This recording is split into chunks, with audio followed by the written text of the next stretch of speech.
बिस्मिल्लाहिर्रहमानिर्रहीम अस्सलामु अलैकुम।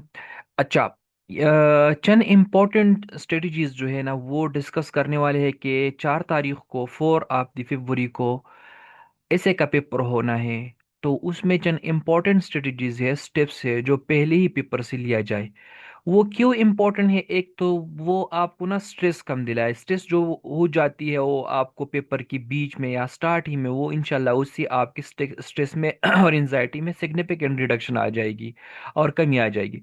दूसरी, ये जो स्टेप्स आगे जाके मैं एक्सप्लेन करने वाला हूँ ये इसलिए भी लाजमी है कि आपका टाइम बचाएगा। बहुत टाइम जो स्टूडेंट बाद में वेस्ट करते हैं पेपर के दौरान, ये स्टेप्स जो होंगे ये आपका बहुत टाइम बचाएगा। ठीक है जनाब।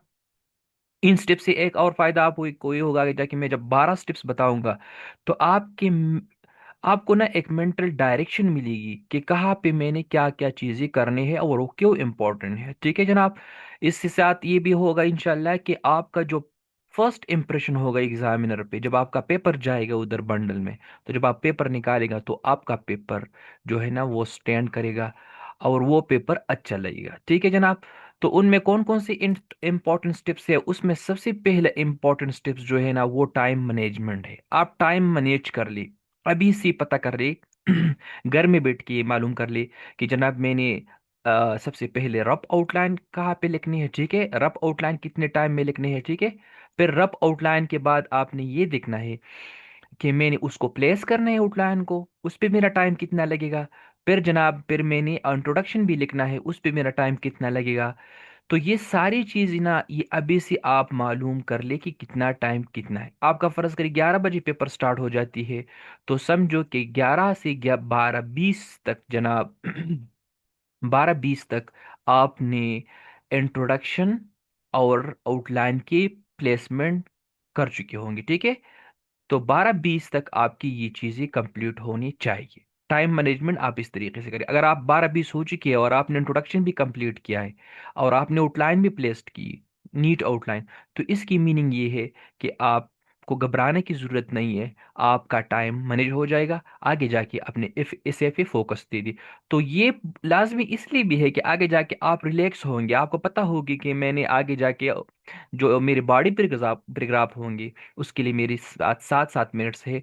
तो कोई ऐसा सच इशू नहीं है एंजाइटी लेने की, बिल्कुल ना सोच। ठीक है, तो जनाब ये चीज जो है ना ये कंसिडर कर ले और ये अभी ही से डिसाइड कर ले। फिर सेकंड नंबर पे जो है इंपॉर्टेंट स्टेप है आपकी, अभी से आप पेन डिसाइड कर ले कि मैंने कौन से पेन से लिखना है। मैंने यूनिबाल से लिखना है कि मैंने इलियट विजन यूनिबाल से लिखना है कि मैंने पॉइंटर को यूज करना है कि या मैंने बॉल पॉइंट यूज करना है। इसे के लिए इंपॉर्टेंट पेन इसलिए भी होता है कि वहां पे कोई हेडर्स नहीं होती, तो आपका सारा के सारा इसे एक ही पेन से होता है। तो एक क्वालिटी वाला पेन जो है ना यूज करना बहुत इंपॉर्टेंट है।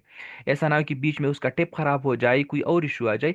तो इस वजह से आप एक क्वालिटी वाला पेन, यूनिबाल का इलीट विजन बहुत अच्छा होता है, आप उसी भी इस्तेमाल कर सकते हो। और यूनिबाल की जितनी भी वैरायटीज है यूनिबाल में वो सारे अच्छे होते हैं। और इस तरीके से आप अगर पॉइंटर यूज करते हो तो आप लोगों को पता होनी चाहिए कि पॉइंटर एक 3 4 पेज लिखने के बाद जो उसका टिप हो जाता है, टिप होता है, वो थोड़ा सा मुड़ जाता है। तो आप लोगों ने फिर 2 3 पॉइंटर रखनी होती है। ठीक है जनाब। तो फिर इसके बाद जनाब आप इम्पोर्टेंट स्टेप ये है और ये आपको लाजमी पता होनी चाहिए कि आप अपना ओरिजिनल CNIC और एडमिशन सर्टिफिकेट लाजमी लेके जाए।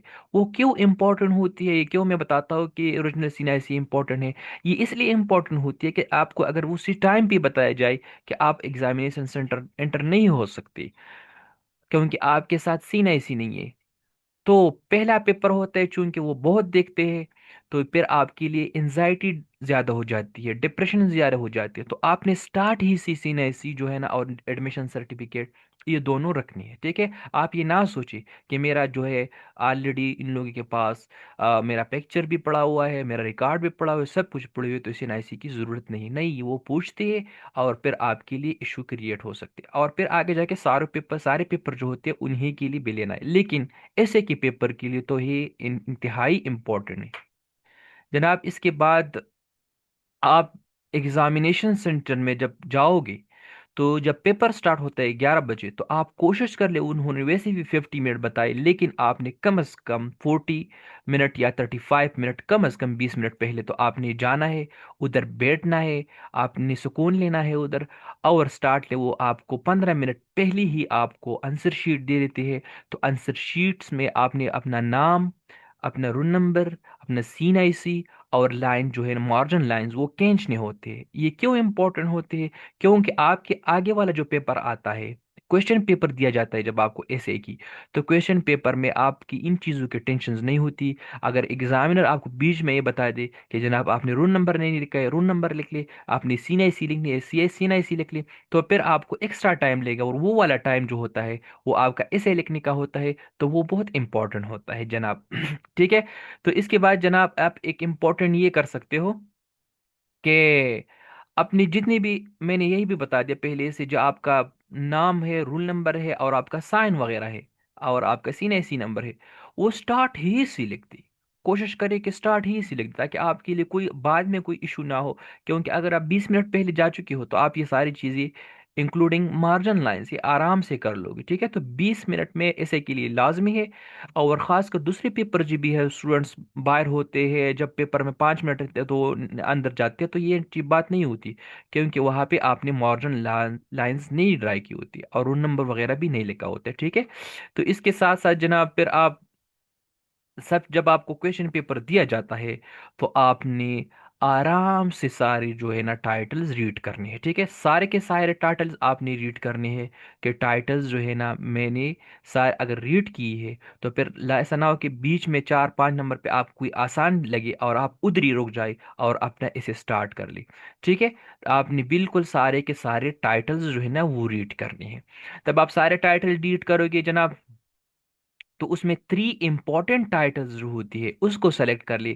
امپورٹنٹ مطلب میرنگ یہ ہے کہ وہ آپ کے لیے امپورٹنٹ ہے، آپ اس پہ لکھ سکتے ہو، تو آپ 3 ڈیسائیڈ کر لے کیا چاہیے، میں نے یہ بھی کرنا ہے، میں یہ بھی کر سکتا ہوں، میں یہ بھی کر سکتا ہوں، یا میں یہ بھی کر سکتی ہوں۔ ٹھیک ہے؟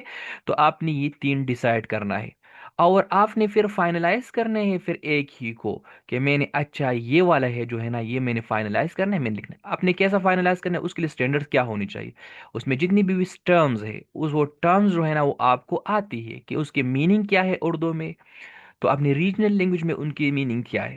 مطلب کہنے کا یہ ہے کہ آپ کو ایسا ایسے جہاں پہ آپ کو اس ٹرم کی میننگ نہیں آتی اور آپ گیس کر کے سوچتے ہو کہ اس کی میننگ یہ ہو سکتی ہے، اور آگے جا کے میں اسے پہ اس پہ لوں گا، تو یہ بات یاد رکھنا، اس ٹرم کے آپ کو پھر ڈفرینٹ ڈائمینشنس کا بھی پتہ نہیں ہوگی، تو وہ ایسے آپ صحیح نہیں لکھ سکتے، کیونکہ ان ٹرمز ہی سے آپ آؤٹ لائن لکھتے ہو، اور آؤٹ لائن سے پھر آگے جا کے آپ ایسے لکھتے ہو۔ تو یہ بہت لازمی ہے کہ ان ٹرمز کی آپ کو انڈرسٹینڈنگ ہو، ان کی میننگ آپ کو ہو، آتی ہو، اور ساتھ ہی اس کے 4 5 ڈائمینشنز بھی آپ کو آتے ہو۔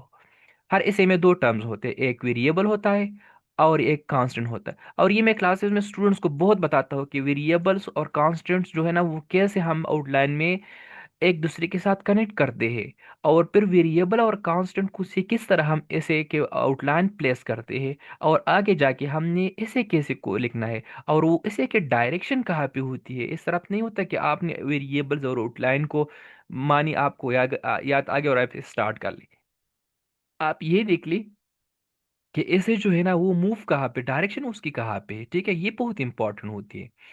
پھر جناب اس میں یہ امپورٹنٹ ہے کہ پھر اس کے بعد اگر آپ نے ایک ڈیسائیڈ کیا، تو آپ جا کے لاسٹ پیج پہ رف آؤٹ لائن جو ہے نا، رف آپ پوائنٹس جو ہوتے ہیں، جو رف آؤٹ لائن ہوتے ہیں یا رف پوائنٹس ہوتے ہیں، اس کو آپ لکھنا سٹارٹ کر دیں جناب۔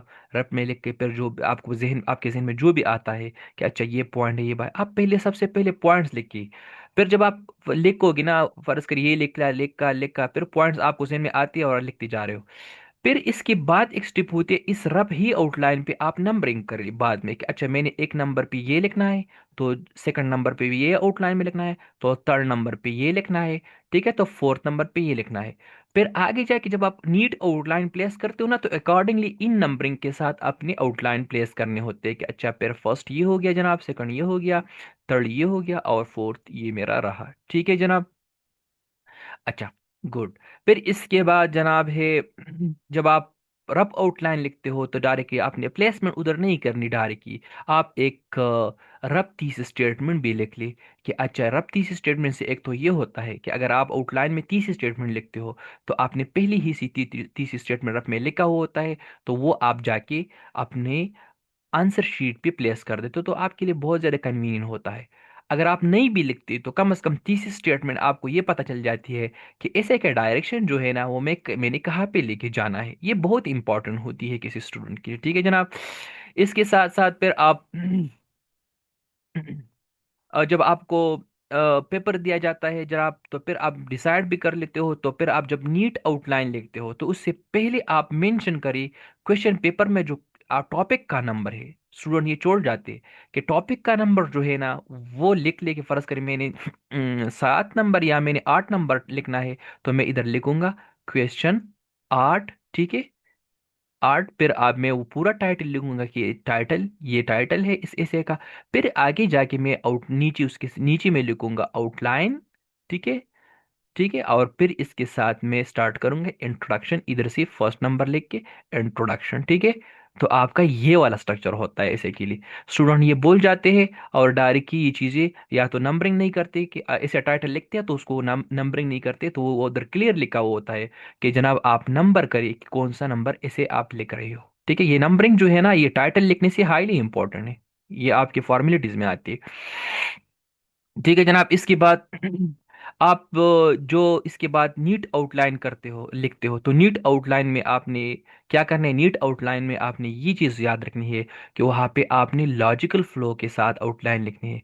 अच्छा, पहले आपने क्या करना है, पहले आपने स्ट्रांग वाला लिखना है कि ये बहुत स्ट्रांग है मेरा आर्गूमेंट, वही लिख के उसके बाद उन्हीं से जनरेट करे कि उनके साथ लॉजिकल फ्लो कैसे बनती है, नेक्स्ट और नेक्स्ट और नेक्स्ट और नेक्स्ट, ठीक है।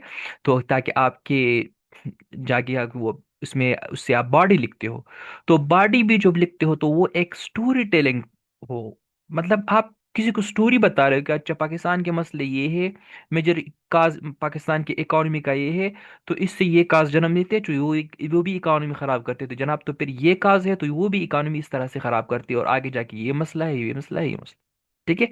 ताकि आपके लॉजिकल फ्लो, तो उससे होता यह है कि आप जनाब पहला स्ट्रांग लिखते हो, तो स्ट्रांग जो होता है ना, जो मोस्ट इंपॉर्टेंट आर्गुमेंट होते हैं वही लिखते हो। उसके बाद जनाब आप लिखते हो कि कौन सा जो है ना इस ही से जनरेट होता है इस फर्स्ट कास्ट से, तो फिर इस तरीके से। और ये मैं स्टूडेंट को ना लॉजिकल फ्लो में बता देता हूँ कि लॉजिकल फ्लो किस तरह आउटलाइन में प्लेस करती हुई और बनाते हैं, और फिर वही लॉजिकल फ्लो आगे जाके ऐसे में कैसे होते हैं, ठीक है जनाब।